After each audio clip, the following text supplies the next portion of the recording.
Hey there, folks. If you're dealing with the dreaded D17 error code on your Maytag washer, especially the 2025 models, you're not alone.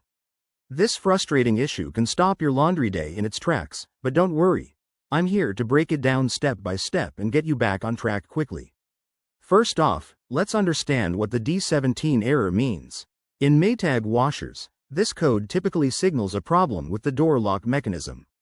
It could be that the washer isn't detecting that the door is properly closed, or there might be a communication glitch between the control board and the door switch. This is common in front-load models and can stem from simple issues like a misaligned door or more complex ones like electrical faults. Now, before you call in a professional, let's try some easy troubleshooting steps. Start by making sure the door is firmly shut and latched. Sometimes, a bit of lint or debris can prevent it from closing properly, so give the seal a quick wipe down. Next, unplug your washer from the power source for about a minute. This resets the control board and can clear temporary errors. Plug it back in and run a test cycle. If that doesn't work, check for any visible damage to the door lock assembly.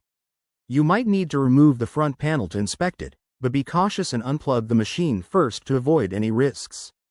If you're handy, you can try cleaning the lock mechanism or even replacing it with a compatible part from Maytag's website.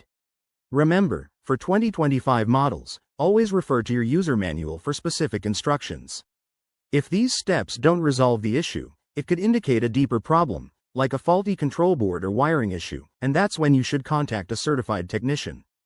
To prevent the D17 error in the future, maintain your washer regularly, keep the door and seals clean, avoid overloading, and ensure proper ventilation around the unit. That's it for today's quick fix. I hope this helps you tackle that error code and get your laundry routine back to normal.